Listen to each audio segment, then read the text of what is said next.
It's been a wild week, and certainly I think the biggest story is this issue of the transfer portal being reopened to players who don't make an NFL roster. And I've never seen anything before like it, but it might just be the wave of the future. It might be the wave of the future, but I'm baffled. I'm mystified. And this is something that has real consequences for fans, for teams, for us going forward in the years to come. And it's the Wild West. It's terra incognita right now. Hopefully, we can make sense out of this with the help of our guest. For sure. And I spoke with Greg Nejmeh for Friday's mailbag. If you missed that, go check it out. But even folks who did read it, they still had questions in the comments about what does this mean for the future? How are players going to navigate the cut down process? How's the NFL going to handle players who wind up taking this offer from the latest court ruling to go back to school? And I said, you know what? We'll bring Greg on. So without further ado, we're going to have our guest join us, Greg Nejmeh, former director of player personnel for the New York Jets, the current president of Accelerated Sports Ventures, and you can follow him on Instagram at Greg Nejmeh. Greg, thanks for taking some time to join us today. How you doing, man? I'm doing great, Matt. Mike, appreciate you guys having me. Yeah, we're thrilled to have you here, especially now, right? Because we were just talking before we went on the air. This really is the NFL storyline of the summer. It's the topic of the moment. You and I spoke briefly about it last week. But now that the dust has settled a little bit and we've seen Daquan Wright get waived by the Cleveland Browns, he lands through the transfer portal to LSU with Lane Kiffin. How do you see this playing out from the NFL side of things moving forward with players getting to go back to the portal? Yeah, it's from the NFL lens, it's really interesting, right? I think that's the part that no one's really talking about right now. You strategically try to keep a guy on your roster, right? Because you do believe in his development and maybe it's a redshirt year for him, but you don't want to lose him back to college now, right? And so I certainly think those discussions are happening inside NFL buildings, and it's just another layer to kind of the craziness that is college football. But you're now seeing the tentacles of that affect much more outside of college football. And so, yeah, I think there's NFL teams that are having discussions about, all right, well, we want to keep this guy on our practice squad, but we don't have a guarantee that he's going to stay anymore. And you run that risk anytime, but now there's an added layer of another opportunity for him. And so I think it'll certainly impact some decisions at the bottom of the. And in this case, isn't there a possibility that the NIL money in college is greater than the practice Sure. squad money, in addition to the better opportunity for advancement in college? Absolutely. Yeah, yeah, for sure. You're 100% right, Mike. And I think even if the money's equal, right? They're the players are gonna have the thought, can I go back to college and possibly improve my draft stock or go to a better situation a year from now and I'm a year more mature and all that sort of stuff, right? So even if the money's not drastically different, they may see it as a better opportunity. And Greg, you've obviously been in this very unique position of being able to see this from both sides. Now, obviously, this wasn't a front burner issue in the NFL when you were working for the New York Jets, but now in your work with Accelerated Sports Ventures, you see it from the NIL perspective as well. Do you think that the players going back to college will really help their draft stock moving forward, or is the NFL team and the front offices and the coaching staffs, will they then hold this against players because they didn't stick in the NFL and because when they do enter the draft next year, now they're a year older, now they have another year of wear and tear on their bodies? How do you see that layer of the onion kind of playing out? I do. It's a great question. I don't think it's going to affect them too much, to be honest with you. Like, I think if they go back to college and they perform at a high level or a higher level than they did, right, and they look as though they've developed and they're another year older, like, yeah, the age will come into play to an extent in some of those decisions. But if a guy was a UDFA or a late round pick and he's now a mid round pick, I still think someone's going to take him and they're just going to say, well, he already got a taste in the NFL. He should have an idea of how he needed to improve. We saw some improvement in him physically, and in some cases, it might actually make it feel like it's a little bit of a safer bet because the guy's kind of already dipped his toe in the water at the NFL level too. But from the draft standpoint, who retains the rights in the Yeah, NFL?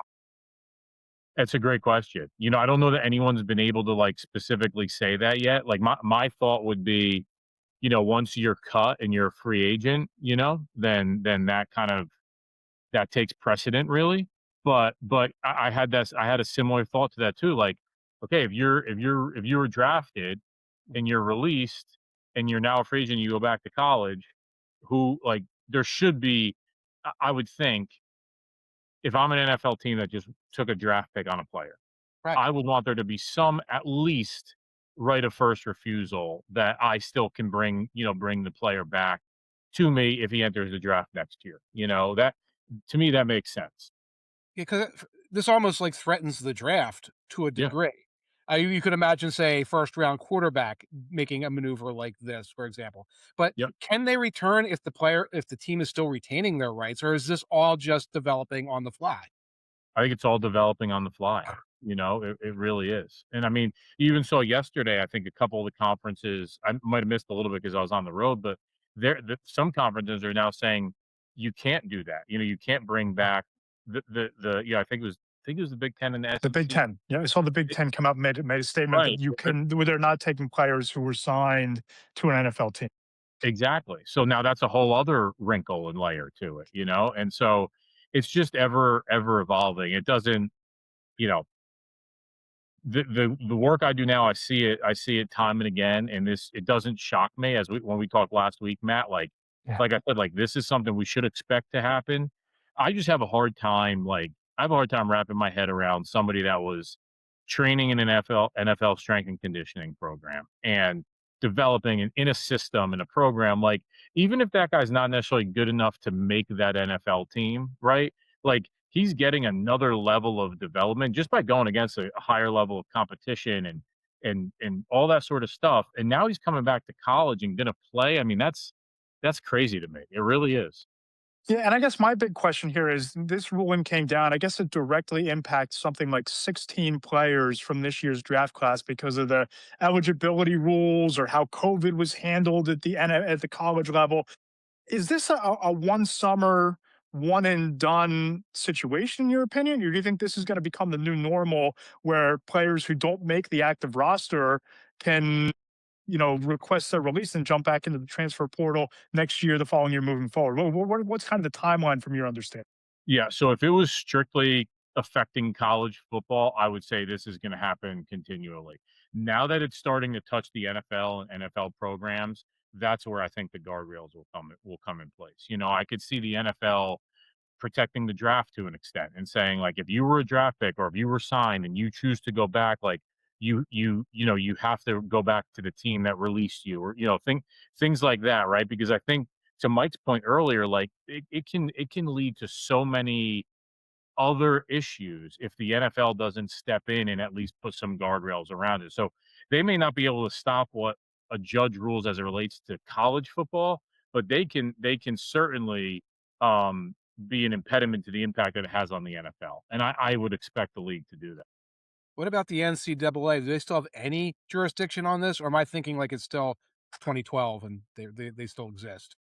Yeah, I don't know, honestly, Mike. I think there's so many variables now. There's different states and judges that rule on different things. There's different Right. conferences that have different rulings, and there's just not kind of that one true governing body, right, that has oversight over all of it. And I think that is where a lot of these inconsistencies happen. Like, you had the ruling a couple weeks ago where these guys could come back, right? And that kind of opened the floodgates. Everyone started scrambling, and I was doing work for it too, try to help identify some players for the schools I work with. And then maybe 24 hours after that, it was, well, that may not be the case. And then it was, it continues to change almost daily, right? And so that's just kind of the world these colleges live in.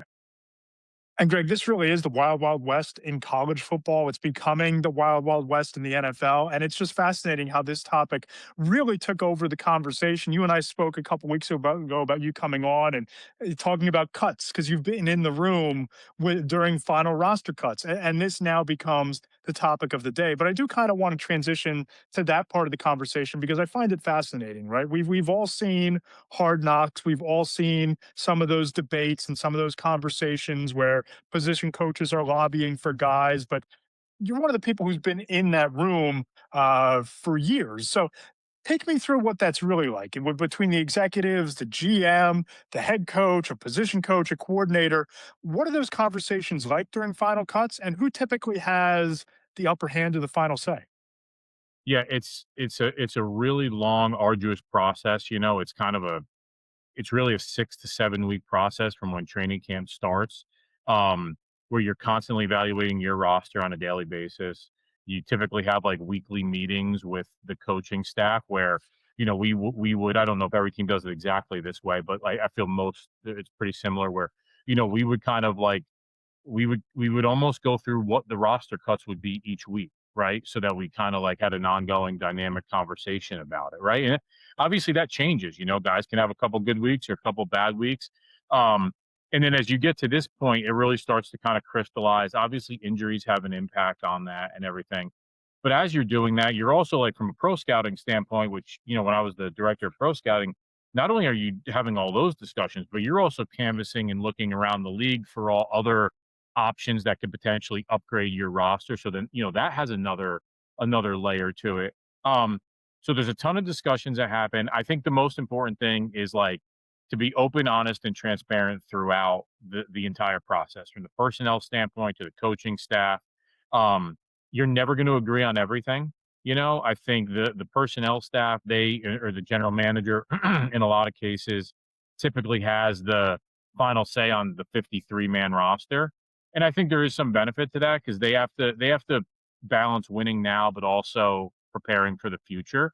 And I think in a lot of cases, coaches, as they should be, like this is not a criticism of coaches, right? But they're worried about how do we win game one and then how do we win game two, right? And so I think that's the balancing act, and that's what makes it really challenging. But I think as frequently as you can have those conversations dynamically, like really when it gets to this point, you're probably only deciding on like 2 or 3 more things. Most of Wow. the discussions, there's a lot of consistency on, and then you get to this final week and there's a handful of final decisions that you guys need to come to agreement. Back in the day, it used to be 2 phases. There was Yeah. one set of cuts and another. Now it's only one giant cut down, and then, like you said, that scramble because some other team might have cut somebody you covet. Easier now for the front office or harder now? And then the same question for the players, which was preferable for them? Yeah, I think it's harder now just because there's the sheer volume of having to go from 90 to 53 on your own roster. Like Right. you could go from 90 to 75. That kind of was like, okay, that's one step. And now you're just going from 75 to 53, right? And really, with the practice squads at 16 players, you're cutting them. You may lose one or two, but for the most part, that 75 to 53, the majority of those guys are going to be coming back, right? So I think it just helped you kind of sequence it a little bit from a scouting standpoint in terms of identifying players elsewhere. It was certainly easier because now when it goes from 90 to 53, there's that influx of players once the personnel notice comes out, right? And Mm. you're doing your job, you're ahead of those things and you're prepared for as much of that as you can be. But inevitably there's going to be surprises or guys that you didn't think were going to get cut. And so you need to like kind of sort through it in real time. So I think from a personnel and a team side perspective, it's more challenging going from 90 to 53. From the player standpoint, honestly, I think it probably is too, because I think when you get clumped in with however many thousand of players that, get cut now, right? It's a little bit easier to get lost in the shuffle. When you went from Yeah. 75 to 53, I think some of those names stand out a little bit more. You Right, could I have guess in also the old signed days. somebody beforehand, right? Before you even Right. got to the next round Yeah. of cuts. So somebody Correct. cuts the wide receiver you have eyes on, you'll jump on him before you have to go from 75 to 53. That's right. Exactly right. Right, and in the old days, the undrafted rookie free agent who made the first round of cuts, he sort of gets attention, he gets on radar. So if he doesn't make the second round, that's somebody who might wind up being priority for some other team. That's harder to spot, at least from That's the right. media standpoint.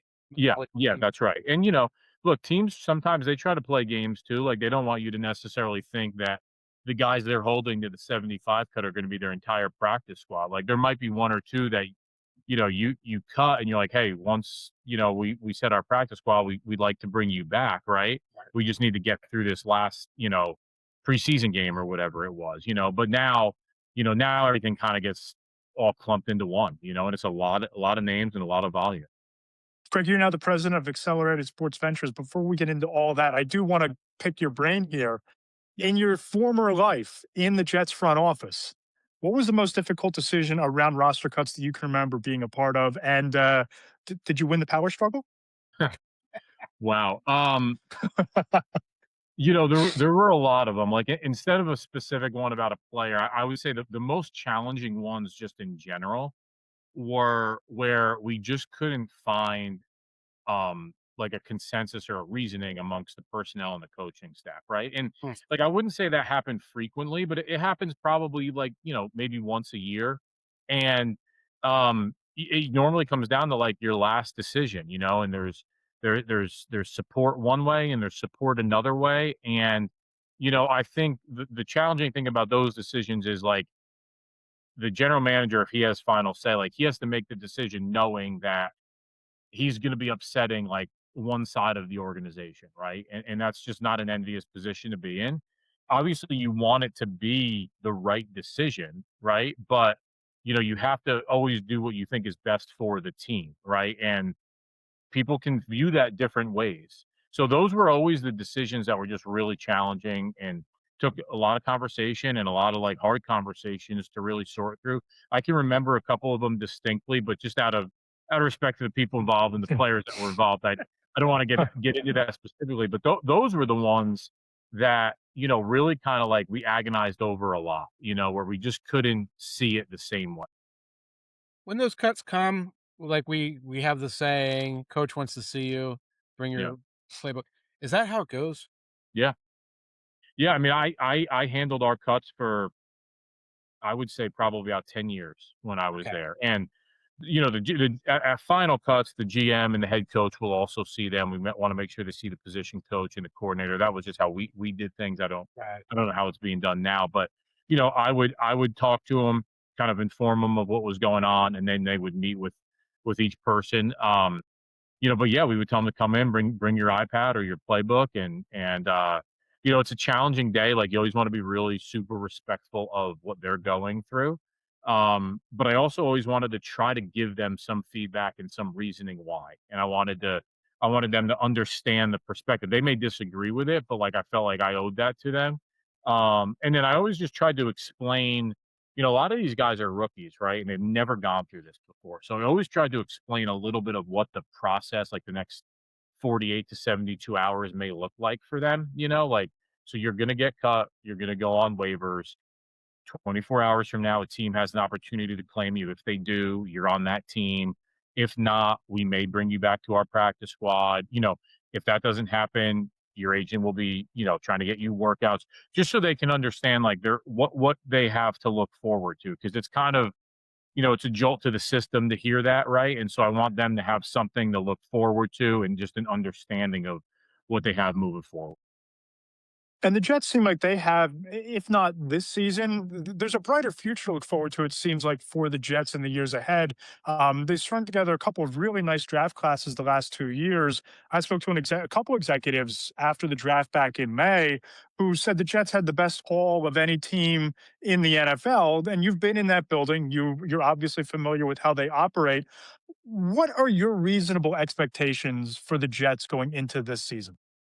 Yeah, I think look, I've been in those positions before. Like I never want to put a win and loss expectation just because it's so Yeah, challenging to do for that. sure.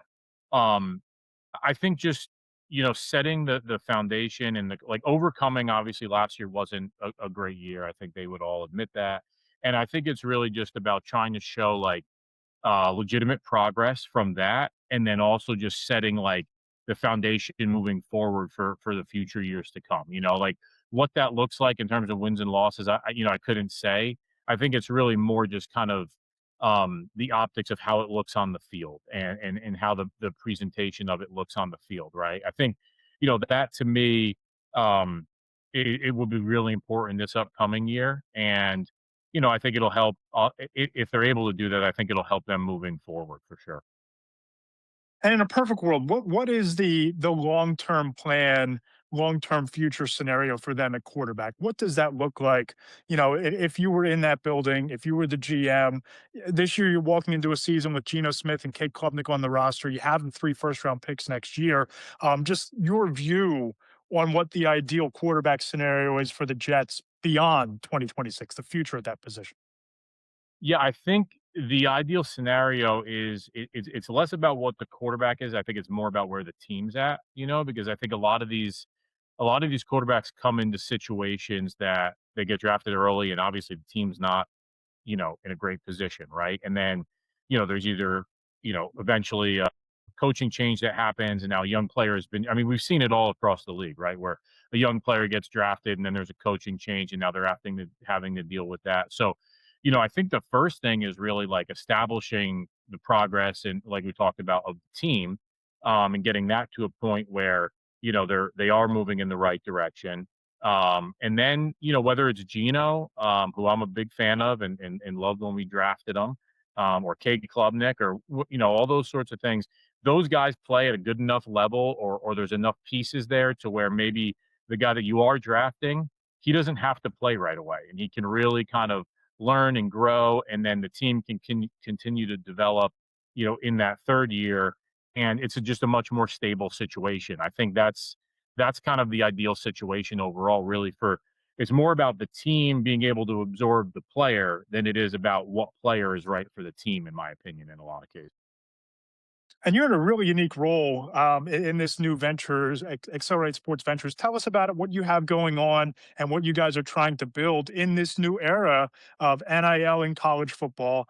All kinds of sifting landscapes in terms of the NFL draft moving forward. You have these Power Five programs, you have these Power Five five-star prospects in your portfolio you're working with. Tell us about Accelerate Sports Ventures, what you're working with, and the work you guys are doing. Yeah. So I took the role about 5 months ago, and really what it is it's all the stuff that I did in the NFL. So it's true film-based evaluation. It's all our professional processes and discussions about roster allocation, cost replacement analysis, all those sorts of things, and really just being an extension of a staff of multiple schools and advising them and guiding them.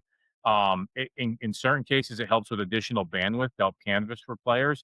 In other cases, it's more just being able to offer my thoughts and insights based on my 16 years of experience to these teams.